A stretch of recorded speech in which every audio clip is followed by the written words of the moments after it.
नमस्कार साथियों, स्वागत है आप सभी प्यारे मित्रों का प्रबोध क्लासेज के यूट्यूब चैनल में। साथियों, आज हम आधुनिक काल के प्रश्नों के बारे में बात कर रहे हैं और आज की फिर से आपसे वही 25 प्रश्नों की जो है श्रृंखला आपकी शुरुआत होने वाली है। और साथियों, आज मैं सबसे पहले आपसे वही बात करूंगी जो कल मैंने आपको बोला था।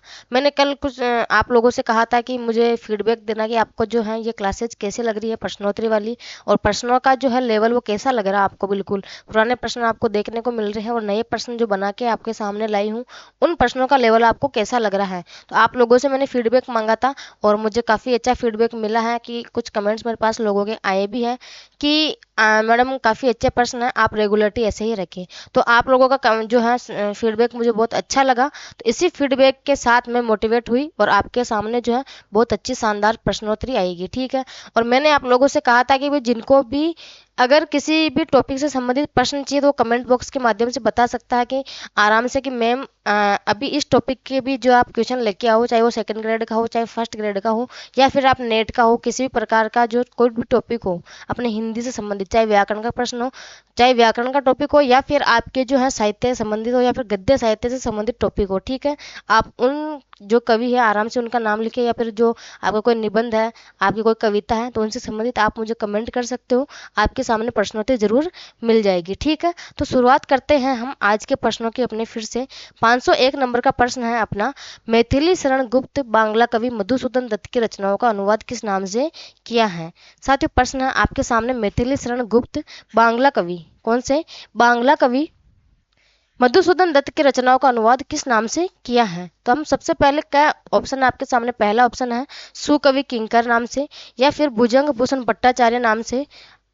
इसके बाद आगे मैं बात करूँ आपके सामने द्विरेख नाम से किया था या फिर मधुप नाम से किया था। तो साथियों, मैथिली शरण गुप्त बांग्ला कवि मधुसूदन दत्त की रचनाओं का अनुवाद जो है आपके मधुप नाम से किया था। किस नाम से, मधुप नाम से किया था। तो आपका जो यहाँ पे है ग नंबर का ऑप्शन बिल्कुल सही उत्तर हो जाएगा, ठीक है। अगले प्रश्न के बारे में हम बात करते हैं। आज का अपना जो प्रश्न है 502 नंबर का, मैथिली शरण गुप्त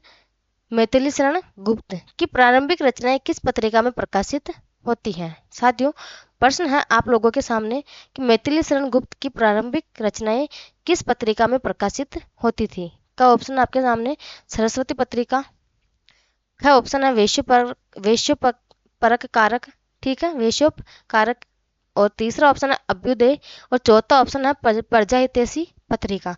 तो यहाँ साथियों मैं आपके सामने बात करूं तो मैथिली शरण गुप्त की प्रारंभिक रचनाएं जो है आपके ये वेश्योपकारक जो है पत्रिका में प्रकाशित हुई थी। कौन सी, वेश्योपकारक पत्रिका में प्रकाशित हुई थी। तो आपका जो यहाँ पे है ख नंबर का ऑप्शन है बिल्कुल सही उत्तर हो जाएगा। कौन सा, ख नंबर का ऑप्शन, ठीक है।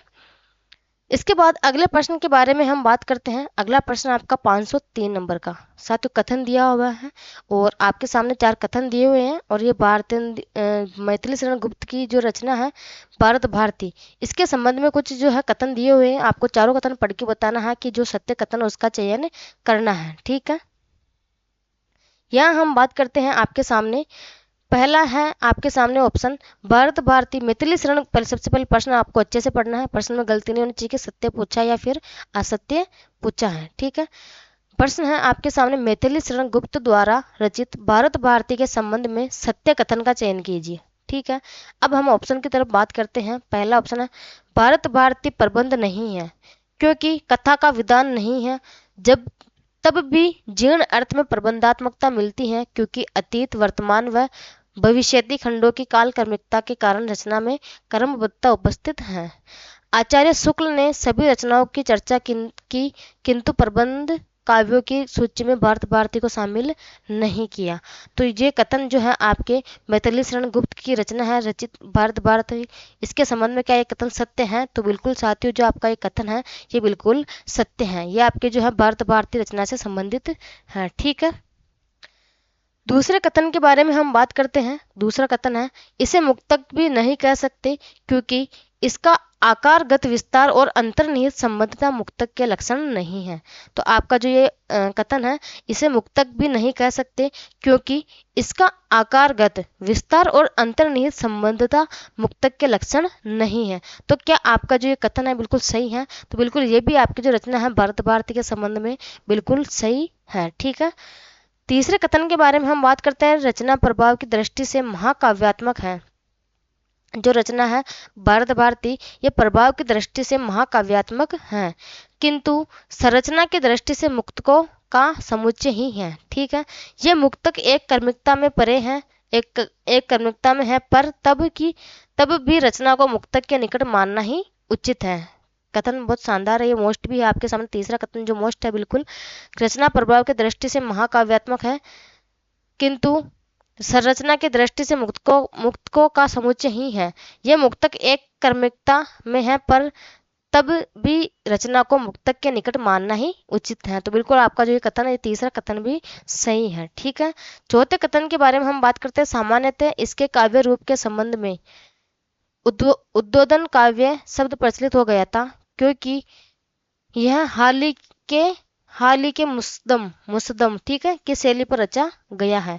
ठीक है, तो भारत भारती कौन सा, मैथिली शरण गुप्त द्वारा रचित। तो आपका ये चौथा कथन भी जो है बिल्कुल सही उत्तर हो जाएगा। तो साथियों, आपके जो यहाँ पे ऑप्शन के बारे में हम बात करते हैं, तो पहला, दूसरा, तीसरा और चौथा, तो कथन आपका पहला ऑप्शन ये नहीं हो सकता, दूसरा नहीं, तीसरा नहीं, चौथा आपका जो है पहला, दूसरा, तीसरा और चौथा आपका घ नंबर का जो ऑप्शन है बिल्कुल सही उत्तर हो जाएगा। ठीक है, इसके बाद आगे हम बात करते हैं अगले प्रश्न के बारे में। अगला प्रश्न है आपका, वो है, फिर से आपके सामने कथन दिया हुआ है। कथन आपके सामने, खड़ी बोली कवित के महानद के प्रवाह में एक चित्रोपम द्वीप की तरह शोभित है। प्रवाह उससे टकराकर आगे चला जाता है, न तो प्रवाह उससे प्रभावित करता है और न द्वीप। प्रवाह को दोनों की न्यारी न्यारी दुनिया है।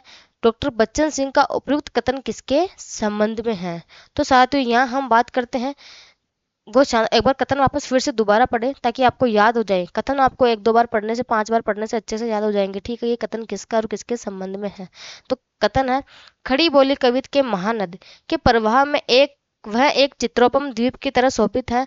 प्रवाह उससे टकराकर आगे चला जाता है, न तो प्रवाह उसे प्रभावित करता है और न द्वीप। प्रवाह को दोनों न्यारी न्यारी दुनिया है। प्रवाह की जो है दोनों की न्यारी न्यारी दुनिया है। डॉक्टर बच्चन सिंह का उपयुक्त कथन किसके संबंध में है?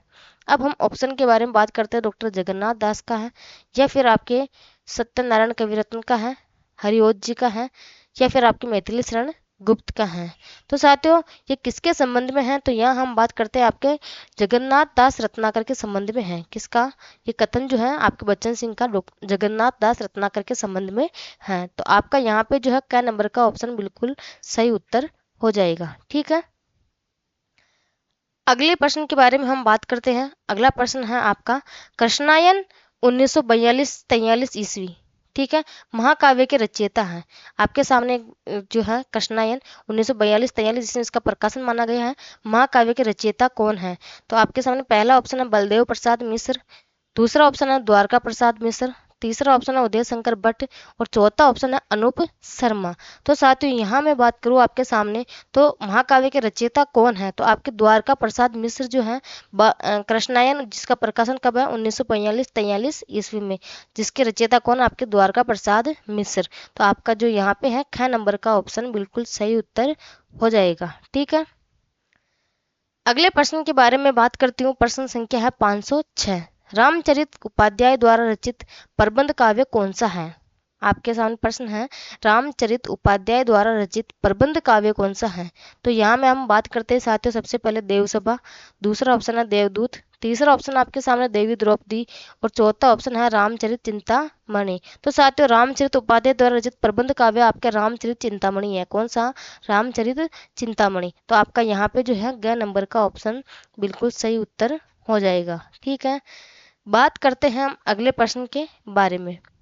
7वां प्रश्न है, धरती हिलाकर नींद भगा दे, वज्रनाद से व्योम जगा दे, देव और कुछ आग लगा दे। उपयुक्त पंक्तियां मैथिली शरण गुप्त की रचना से हैं। किस रचना से हैं? ठीक है साथियों, मैं आप लोगों से यहाँ एक बात करना चाहूंगी कि आप लोगों को अगर पीडीएफ चाहिए, प्रश्नों वाली पीडीएफ चाहिए, या फिर हमारा यूट्यूब चैनल है, इससे संबंधित इसमें आपको जो भी वीडियो, जैसे आप कंटेंट पढ़ रहे हो, हिंदी साहित्य का इतिहास पढ़ रहे हो, तो आप वहाँ से आपको किसी भी प्रकार की PDF चाहिए तो हमारा टेलीग्राम चैनल है प्रबोध क्लासेज के नाम से, आप वहाँ जाकर आप हमारे चैनल को ज्वाइन करें और आराम से आप वहाँ से PDF डाउनलोड करके फिर से दोबारा इन प्रश्नों को अच्छे से देख सकते हो। ठीक है, तो अभी जाके आप हमारे टेलीग्राम चैनल को जो है ज्वाइन कर ले। इसके बाद मैं बात करूँ साथियों, तो आप हमारा यूट्यूब चैनल है, आप यहाँ आए हो तो अच्छे जो आपको प्रश्न है देखने को मिल रहे हैं, तो कम से कम आपका इतना फर्ज तो बनता ही है कि आप वीडियो को जो है लाइक करें और चैनल को सब्सक्राइब तो कर ही दें, क्योंकि आने वाली हर वीडियो का नोटिफिकेशन आपके पास पहुँचना चाहिए, तभी आप आगे के जो है और प्रश्न MCQ प्रश्न आपके सामने डेली नोटिफिकेशन आ जाएगा। और आपको पता है कि हमारी जो ये क्लास है रोजाना आपको शाम को 6 बजे बिल्कुल आपको जो है हमारे यूट्यूब चैनल पे मिलेगी। ठीक है, डेली आपको 6 बजे मिल जाती है ये क्लास। ठीक है, आप 6 बजे जाके आप आराम से हमारे यूट्यूब चैनल पे जाके देख सकते हो। इसके बाद मैं बात करती हूँ तो आपके सामने प्रश्न, वापस अपने प्रश्न पे आ जाते हैं, ज़्यादा मैं बात नहीं करूंगी। अपना प्रश्न है, धरती हिलाकर नींद भगा दे, वज्रनाथ से व्योम जगा दे, देव और कुछ आग लगा दे, उपयुक्त पंक्तियां मैथिली शरण गुप्त की किस रचना से हैं? तो यहाँ हम बात करते हैं, पहला ऑप्शन स्वदेश संगीत रचना, या फिर साकेत, भारत भारती, या फिर पंचवटी। तो साथियों ये जो आपकी मैथिली शरण गुप्त की रचना है स्वदेश संगीत, इनसे जो है ये पंक्तियां ली गई हैं। ठीक है, तो आपका यहाँ पे क नंबर का जो ऑप्शन है बिल्कुल सही उत्तर हो जाएगा। ठीक है, अगले प्रश्न के बारे में बात करती हूँ। 508 नंबर का प्रश्न है, प्रिय प्रवास पर हरिओद को कौन सा पुरस्कार प्राप्त हुआ? साथियों जो आपके सामने प्रिय प्रवास है, जो आपके हरिओद जी का है, इनको जो है इस पर कौन सा पुरस्कार प्राप्त हुआ है? तो यहाँ हम बात करते हैं, पहला ज्ञानपीठ पुरस्कार, दूसरा ऑप्शन है मंगला प्रसाद पारितोषिक पुरस्कार, तीसरा है व्यास सम्मान पुरस्कार, या फिर सरस्वती सम्मान पुरस्कार। ठीक है, तो यहाँ हम बात करते हैं आपके सामने, तो प्रिय प्रवास पर जो हरिओद को जो कौन सा पुरस्कार प्राप्त हुआ था, तो आपके यहाँ पे मंगला प्रसाद पारितोषिक जो है यहाँ पे पुरस्कार प्राप्त हुआ था, किनको? हरिओद जी को। ठीक है, तो आपका यहाँ पे जो है ख नंबर का ऑप्शन बिल्कुल सही उत्तर हो जाएगा। अगले प्रश्न के बारे में बात करती हूँ। अगला प्रश्न है आपका, द्विवेदी युग में हास्य व्यंग्य की रचना करने वाले कवि या लेखक हैं? साथियों आपके सामने प्रश्न है और बहुत महत्वपूर्ण भी है और बहुत मस्त प्रश्न है। ठीक है, शानदार प्रश्न आपके सामने कि द्विवेदी युग में हास्य व्यंग्य की रचना करने वाले कवि या लेखक हैं, कौन कौन से हैं? तो आपके सामने ईश्वरी प्रसाद शर्मा, दूसरा ऑप्शन है जगन्नाथ दास प्रसाद चतुर्वेदी। ठीक है, तीसरा ऑप्शन है हरिओद जी, और चौथा ऑप्शन है श्रीधर पाठक। तो यहाँ मैं बात करूँ साथियों आपके सामने, तो आपके एक तो जो ईश्वरी प्रसाद शर्मा है, ठीक है, और एक आपके जो है जगन्नाथ नाथ जो आपके जगन्नाथ प्रसाद चतुर्वेदी है, ये दोनों जो है आपके द्विवेदी युग में हास्य व्यंग्य की रचना करने वाले कवि या लेखक हैं। कौन कौन से? पहले और दूसरे। ठीक है, तो अगर हम ऑप्शन के बारे में बात करें आपके, या तो यहाँ पे पहला और दूसरा दोनों जो है, दूसरा तीसरा, आपका दूसरा ऑप्शन गलत है, तीसरा गलत है, चौथा भी गलत है। आपका जो यहाँ पे पहला ऑप्शन है बिल्कुल सही उत्तर हो जाएगा। ठीक है, इसके बाद आगे हम अगले प्रश्न के बारे में बात करते हैं। प्रश्न है आपके सामने, बाल मुकुंद गुप्त उर्दू से हिंदी में आए थे। 510 नंबर का प्रश्न है, बाल मुकुंद गुप्त उर्दू से हिंदी में आए थे। इनकी गद्य शैली तीखी, प्रभावपूर्ण, चुस्त, चुटीली, सजीव, व्यावहारिक एवं स्वर्जन ग्राह्य है। अनेक प्रवृत्ति एवं समकालीन गद्य लेखक इनकी शैली से प्रभावित हुए थे। उपयुक्त पंक्तियां किसकी हैं? जो साथियों आपके सामने पंक्तियां दी हुई है, ये किसकी है? तो हम यहाँ बात करते हैं पंक्तियां नहीं साथियों, कथन है कि उपयुक्त कथन किसका है। ठीक है, ये कथन किसका है बाल मुकुंद गुप्त के संबंध में? तो यहाँ हम बात करते हैं आपके सामने, तो पहला ऑप्शन आचार्य रामचंद्र शुक्ल जी का, दूसरा ऑप्शन आपके सामने रामचंद्र तिवारी का, तीसरा ऑप्शन है डॉक्टर बच्चन सिंह का, और चौथा ऑप्शन है डॉक्टर नगेंद्र का। तो यहाँ हम बात करते हैं साथियों, तो आपके डॉक्टर नगेंद्र हैं। इन्होंने कहा था कि बाल मुकुंद गुप्त उर्दू से हिंदी में आए थे। इनकी गद्य शैली तीखी, प्रभावपूर्ण, चुस्त, चुटीली, सजीव, व्यवहारिक एवं स्वर्जन ग्राह्य है। अनेक प्रवृत्ति एवं समकालीन गद्य लेखक इनकी शैली से प्रभावित हुए थे। तो ये कथन किसका? आपके डॉक्टर नगेंद्र का कथन है। तो आपका यहाँ पे जो है चौथे नंबर का ऑप्शन बिल्कुल सही उत्तर हो जाएगा। ठीक है, अगले प्रश्न के बारे में हम बात करते हैं साथियों। अगला प्रश्न है अपना 511 नंबर का, डॉक्टर रसाल का ब्रजभाषा काव्य है। ठीक है, डॉक्टर रसाल का ब्रजभाषा काव्य है। साथियों आप लोगों को पता हो तो आप जैसे आप गद्य साहित्य पढ़ रहे हो, ठीक है, तो गद्य साहित्य आप हमारे YouTube चैनल में शुरुआत हो चुकी है, जिसमें आपके भारतेंदु युग चल रहा है। ठीक है, भारतेंदु युग के प्रमुख जो आपके निबंधकार हैं, सबसे पहले हम निबंधकार को देखेंगे। उनके प्रमुख जो जितने भी महत्वपूर्ण निबंध हैं सारे उनको हम देखेंगे। तो हमारे यूट्यूब चैनल पे आपको गद्य साहित्य जो है फ्री में करवाया जा रहा है। ऐसे ही आपके जो है हिंदी साहित्य का इतिहास, क्या, हिंदी साहित्य का इतिहास, ये भी जो है आपको हमारे यूट्यूब चैनल पर फ्री दिया जा रहा है। ठीक है, फ्री और एकदम डीपली, फ्री कंटेंट और एकदम डीपली वो भी। ठीक है, किसी प्रकार का कोई चार्ज पे कोर्स हमने नहीं रख रखा है। बिल्कुल आप हिंदी साहित्य का इतिहास नोट्स बना सकते हो हमारे यूट्यूब चैनल से, और बिल्कुल टॉपिक वाइज, ऐसा भी नहीं कि आज क्या पढ़ाया कल क्या पढ़ाया, बिल्कुल टॉपिक वाइज आपको जो है पूरा हिंदी साहित्य का इतिहास देखने को मिलेगा। आप सबसे पहले आदिकाल से नोट्स बनाना शुरुआत करें तो आप आराम से पूरा जो है सिलेबस कवर कर सकते हो। इसके बाद अगर मैं बात करूँ तो व्याकरण में आपके जो है साथियों, व्याकरण में एक एक टॉपिक का आपका डेली डेली जो है क्लासेस चल रही हैं। आपका जैसे अभी उपसर्ग की क्लास और आपके संधि की क्लास हुई है। इसके बाद आपके विलोम शब्द की क्लास भी जो है हो चुकी है। पर्यायवाची वगैरह सारी जो क्लास है आपको पूरा सिलेबस करवाया जाएगा यूट्यूब पे फ्री। और आपके जो एमसीक्यू है व्याकरण के अंदर भी, तो व्याकरण में भी आपके जो है एमसीक्यू वाले प्रश्न बिल्कुल चल रहे हैं। ठीक है, तो आप आराम से हमारे यूट्यूब चैनल पे पूरा हिंदी का जो सिलेबस है बिल्कुल कवर कर सकते हो। आपके कुछ भी जो है टॉपिक नहीं छूटने वाले हैं इसमें। तो अभी आप हमारे यूट्यूब चैनल को जाके सब्सक्राइब कर ले, ताकि आपको हर वीडियो और पूरा सिलेबस आप आराम से डीपली इसी तरीके से पढ़ते रहें। कंटेंट भी यहीं से पढ़े, क्वेश्चन की आपको जो जांचना परखना क्वेश्चन भी आप यहीं से, आपका कितना अच्छा हुआ मैटर तो उसको भी कंटेस्ट करने के लिए आप क्वेश्चन भी यहीं से ही देख सकते हैं आराम से। ठीक है, तो अभी जाके आप हमारे यूट्यूब चैनल को सब्सक्राइब कर ले। बाकी जैसी आपकी मर्जी। अब हम हमारे क्वेश्चन पे आ जाते हैं वापस। प्रश्न आपका, डॉक्टर रसाल का ब्रजभाषा काव्य है। डॉक्टर रसाल का ब्रजभाषा काव्य है, पहला उद्धव शतक, दूसरा ऑप्शन है रामकृष्ण काव्य, ग ऑप्शन है ब्रजवर्तिका, और आपका चौथा ऑप्शन है श्याम शतक।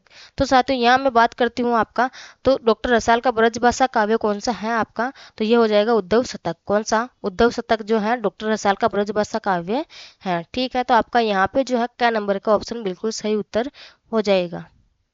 अगले प्रश्न के बारे में बात करती हूँ। द्विवेदी युग में समस्या पूर्ति का केंद्र था।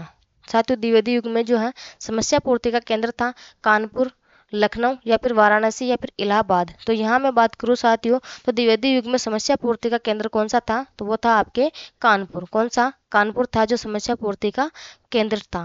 ठीक है, अगले प्रश्न के बारे में बात करती हूँ। अगला प्रश्न है आपके, श्रीधर पाठक ने गोल्ड स्मिथ की रचना हर्मिट का अनुवाद किस नाम से किया। श्रीधर पाठक ने गोल्ड स्मिथ की रचना हर्मिट का अनुवाद किस नाम से किया था।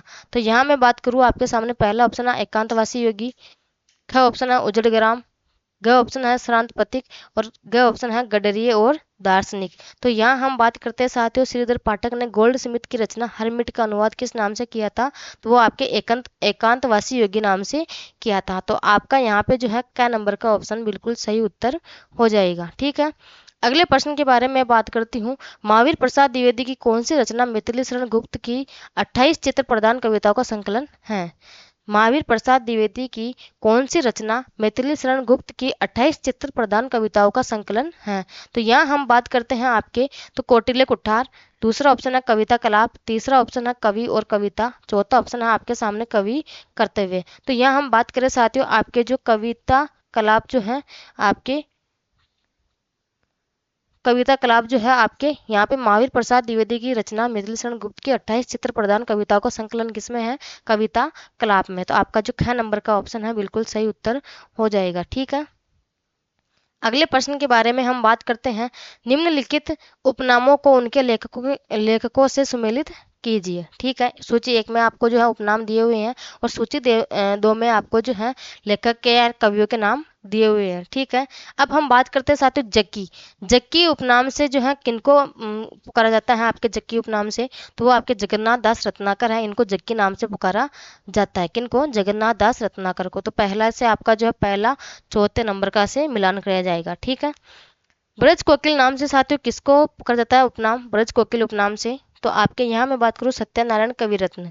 कौन, सत्यनारायण कविरत्न नाम जो है इनको ब्रज कोकिल के उपनाम से पुकारा जाता है। ठीक है, तीसरा आपके त्रिशूल नाम से किनको पुकारा जाता है, तो त्रिशूल नाम से आपके गया प्रसाद शुक्ल जी हैं, इनको त्रिशूल उपनाम से पुकारा जाता है। बाकी द्विरेख बचा आपका जो पहला महावीर प्रसाद द्विवेदी जी, इनका उपनाम है। ठीक है, तो आपका यहाँ पे जो ऑप्शन रहेगा ऑप्शन नंबर 4, 3, 2 और 1। ये आपका जो है ऑप्शन बिल्कुल आंसर सही हो जाएगा। जग के नाम से जगन्नाथ दास रत्नाकर, ब्रज कोकिल नाम से सत्यनारायण कविरत्न, त्रिशूल नाम से जो है गया प्रसाद शुक्ल और द्विरेक नाम से जो है आपके महावीर प्रसाद द्विवेदी को उपनाम से पुकारा जाता है। ठीक है, तो अगले प्रश्न के बारे में हम बात करते हैं। इनमें से कौन सा कवि द्विवेदी युग का नहीं है? इनमें से कौन सा कवि द्विवेदी युग का नहीं है? का ऑप्शन है आपके सामने गया प्रसाद शुक्ल स्नेही, ख ऑप्शन है मैथिली शरण गुप्त, ग ऑप्शन है महावीर प्रसाद द्विवेदी और ग ऑप्शन है अंबिका दत्त व्यास। चौथा ऑप्शन क्या है? अंबिका दत्त व्यास। तो यहाँ मैं बात करूँ साथियों आपके सामने, इनमें से कौन सा कवि द्विवेदी युग का नहीं है? तो गया प्रसाद शुक्ल स्नेही आपके द्विवेदी युग के हैं, मैथिली शरण गुप्त द्विवेदी युग के, महावीर प्रसाद द्विवेदी, ये तीनों जो है आपके द्विवेदी युग के हैं। किसके? द्विवेदी युग के। ठीक है, आपके अंबिका दास जो व्यास है साथियों, ये भारतेंदु युग के हैं। किसके? भारतेंदु युग के। भारतेंदु युग के कवि हैं। ठीक है, भारतेंदु युग में भी साथियों ये अगर मैं बात करूँ आपके अंबिका दत्त व्यास, तो ये अंबिका दत्त व्यास आपके भारतेंदु मंडल के कवि भी हैं। किसके? भारतेंदु मंडल के। किसके? भारतेंदु मंडल के। ठीक है, एक ट्रिक मैंने बताई थी, बद्रिका प्रताप ठाकुर व्यास का कृष्ण, जिसमें आपके भारतेंदु मंडल के जो है कवि आ जाएंगे। भारतेंदु मंडल के कवि, भारतेंदु मंडल के कवि कौन कौन से? बद्रिका प्रताप ठाकुर व्यास का कृष्ण। इस ट्रिक के माध्यम से आप जो है भारतेंदु मंडल के कवियों को याद कर सकते हैं। ठीक है, एक बार आपके सामने बात करूँ तो मैं, जैसे भारतेंदु मंडल के कवि, भारतेंदु मंडल के कवि। ठीक है, आपकी इसको याद करने की ट्रिक है आपके सामने, बद्रिका प्रताप, बद्रिका प्रताप ठाकुर व्यास का कृष्ण, ठाकुर व्यास का कृष्ण। ठीक है, कृष्ण यानी आपके बालकृष्ण भट्ट हो जाएंगे, व्यास यानी अंबिका दत्त व्यास, ठाकुर जगमोहन, प्रताप नारायण मिश्र और बद्री नारायण चौधरी प्रेमगन। ठीक है, तो आपके ये जो है आपके भारतेंदु मंडल के याद करने की कवियों की ट्रिक है, बद्री नारायण चौधरी प्रेमगन, बद्री नारायण चौधरी प्रेमगन। ठीक है, प्रताप से आपके प्रताप नारायण मिश्र, कौन हो जाएंगे? प्रताप नारायण मिश्र। ठाकुर से आपका ठाकुर जगमोहन, ठाकुर जगमोहन। व्यास से हो जाएंगे आपके अंबिका दत्त व्यास, अंबिका दत्त व्यास। ठीक है, और कृष्ण हो जाएंगे आपके बालकृष्ण भट्ट, कौन हो जाएंगे? बालकृष्ण भट्ट। ये आपके जो है साथियों भारतेंदु मंडल के याद करने की ट्रिक है। तो आपको इस ट्रिक के माध्यम से अगर अच्छे से याद कर सकते हो तो कर लेना। ठीक है, अगले प्रश्न के बारे में हम बात करते हैं। अगला प्रश्न अपना, द्विवेदी युग में समस्या पूर्ति करने में प्रवीण थे। द्विवेदी युग में समस्या पूर्ति करने में प्रवीण थे कौन? रामचरित उपाध्याय, दूसरा ऑप्शन है रातूराम शर्मा शंकर, तीसरा ऑप्शन है जगन्नाथ दास रत्नाकर और चौथा ऑप्शन आपके सामने हरिओद। तो साथियों यहाँ मैं बात करूँ आपके सामने, तो नाथूराम शर्मा शंकर जो है आपके द्विवेदी युग में समस्या पूर्ति करने में प्रवीण कवि थे। ठीक है, तो आपका जो ऑप्शन है यहाँ पे ख नंबर का बिल्कुल सही उत्तर हो जाएगा। अगले प्रश्न के बारे में बात करती हूँ, मैथिली शरण गुप्त साहित्यिक गुरु थे। मैथिली शरण गुप्त साहित्यिक गुरु थे राजा शिव प्रसाद सितारे हिंद, दूसरा ऑप्शन है लक्ष्मण सिंह, तीसरा ऑप्शन है भारतेंदु और चौथा ऑप्शन है महावीर प्रसाद द्विवेदी। जो आपके मैथिली शरण गुप्त किसके साहित्य गुरु थे? तो साथियों यहाँ मैं बात करूँ आपकी, तो महावीर प्रसाद द्विवेदी के साहित्य गुरु कौन कहलाते हैं? तो मैथिली शरण गुप्त। कौन? मैथिली शरण गुप्त कहलाते हैं। तो आपका यहाँ पे जो है ग नंबर का ऑप्शन बिल्कुल सही उत्तर हो जाएगा। अगले प्रश्न के बारे में बात करती हूँ, दो वंशों में प्रकट करके पावनी लोक लीला 100 पुत्रों से अधिक, जिनकी पुत्रियां पूतशीला त्यागी भी हैं, शरण जिनके जो अनासक्त गेही राजा योगी जय जनक वे पुष्प देही विदेही। साकेत की उपयुक्त पंक्तियों में कौन सा अलंकार है? साथ ही आपके सामने कुछ पंक्तियां दी हुई है, दो वंशों में प्रकट करके पावनी लोक लीला 100 पुत्रों से अधिक, जिनकी पुत्रियां पूतशीला त्यागी भी हैं, शरण जिनके जो अनासक्त गेही राजा योगी जय जनक वे पुष्प देही विदेही।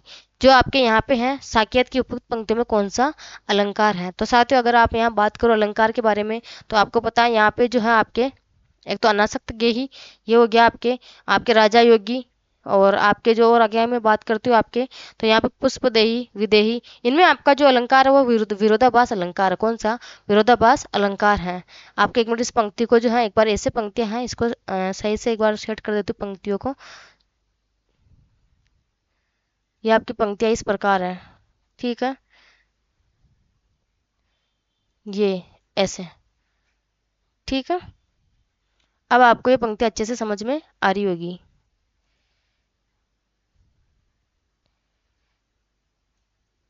ठीक है। अब आपको ये पंक्ति जो है अच्छे से समझ में आ रही होगी, क्योंकि जो आप जिसने टाइप किया था वो टाइप वाले को नहीं पता कि ये पंक्तियां हैं, तो उसने इसी प्रकार से टाइप कर दिया, तो आपको इस चीज़ को लेके जो है थोड़ा कन्फ्यूजन नहीं होना, ठीक है। तो आपकी जो ये पंक्तियां हैं ये किसकी हैं?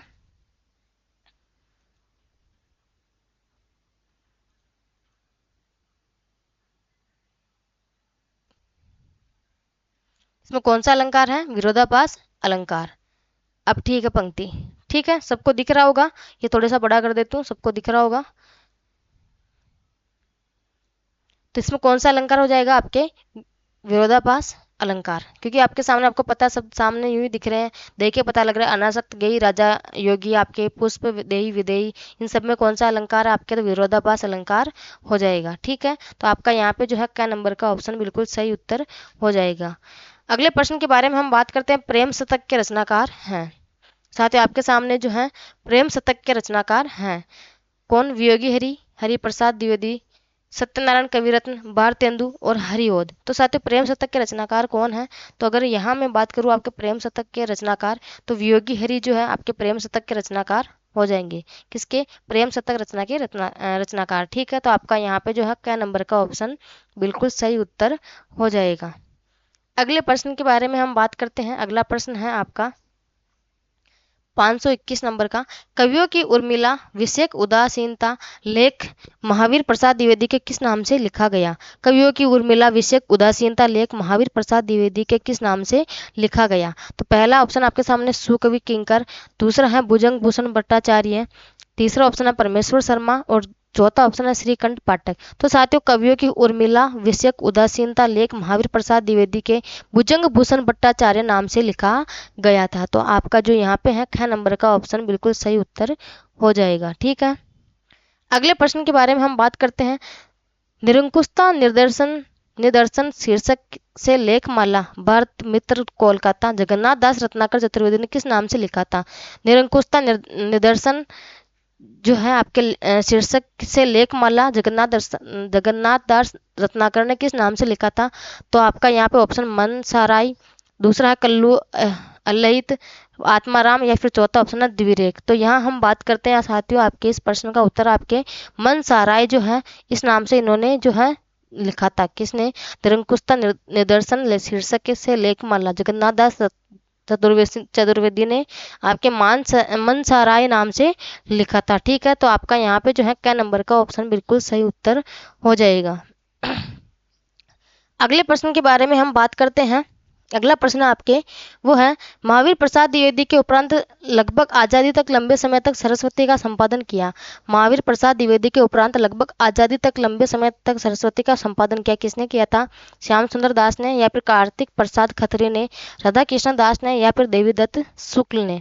तो साथियों यहाँ अगर हम बात करते हैं आपके सामने, तो यहाँ आपके देवीदत्त शुक्ल है, इन्होंने जो है सरस्वती पत्रिका का संपादन किया था, ठीक है। तो आपका यहाँ पे चौथे नंबर का ऑप्शन बिल्कुल सही उत्तर हो जाएगा। अगले प्रश्न के बारे में हम बात करते हैं। द्विवेदी युगीन गीति नाट्य कौन कौन से हैं? द्विवेदी युगीन गीति नाट्य कौन कौन से हैं? तो आपके यहाँ पे पहला अनग, दूसरा उन्मुक्त, तीसरा है देवदास और चौथा ऑप्शन है रजत सीकर। तो साथियों यहाँ पे गीति नाटक आपका रजत सीकर है। कौन सा? रजत सीकर जो है आपके द्विवेदी युगीन गीति नाट्य हैं। तो आपका यहाँ पे चौथा ऑप्शन बिल्कुल सही उत्तर हो जाएगा, ठीक है। अगले प्रश्न के बारे में हम बात करते हैं। आज का अपना अंतिम प्रश्न है। हरिओद के संबंध में सत्य कथन का चयन कीजिए। सत्य, ठीक है, ये जो है आपके शब्द शुद्धि बिल्कुल त्रुटि शब्द में, तो आप सही कर लेना, सत्य कथन का चयन कीजिए। सबसे पहले आपके सामने जो है हरिओद द्वारा रचित प्रिय प्रवास का पूर्व नाम ब्रजांगना विलास था, ठीक है। विलाप नहीं साथियों, यहाँ पे जो है आपके विलास नहीं विलाप, थोड़ा यहाँ पे मिस्टेक है, प्रिंटिंग मिस्टेक है कि हरिओद द्वारा रचित प्रिय प्रवास का पूर्व नाम व्रजांगना विलाप था। ठीक है, सत्य कथन का चयन करना आपको पहले ये अच्छे से देखना है। दूसरा है आपके सामने, हरिओद ने ब्रजभाषा और खड़ी बोली दोनों रचनाएं की। कौन? हरिओद ने ब्रजभाषा और खड़ी बोली दोनों रचनाएं, दोनों जो है दोनों में रचनाएं की। तीसरा ऑप्शन है आपके सामने, इन्होंने दोहा, कवित्त, सवई आदि के साथ ही संस्कृत वर्णवर्तों में काव्य रचना की। और चौथा ऑप्शन है, इन्हें कवि सम्राट के रूप में स्मरण किया जाता है। ठीक है, तो साथियों यहाँ हम बात करते हैं सबसे पहले, तो आपका जो यहाँ पे है बिल्कुल चारों ऑप्शन सही है। तो आपका पहला, दूसरा, तीसरा तक 11 नंबर का जो ऑप्शन है बिल्कुल सही उत्तर हो जाएगा। क्योंकि हरिओद के संबंध में साथियों जो आपके सामने जो विशेषताएं दी हुई है, हरिओद द्वारा रचित प्रिय प्रवास का पूर्व नाम ब्रजांगना विलाप था, बिल्कुल था। हरिओद ने ब्रजभाषा और खड़ी बोल दोनों में रचनाएं की थी। इन्होंने दोहा, कवि, सवैया आदि के साथ ही संस्कृत वर्णवर्तों में काव्य रचना की थी और इन्हें कवि सम्राट के रूप में विस्मरण किया जाता है। तो चारों विशेषताएं आपके हरिओद के संबंध में बिल्कुल सत्य है। ठीक है, आपको ये जो आपको विशेषताएं वाले प्रश्न साथियों अच्छे से याद रखना है। तो आज की अपनी प्रश्नोत्तरी साथियों यही होती है खत्म। ठीक है, तो आज के लिए यही, धन्यवाद।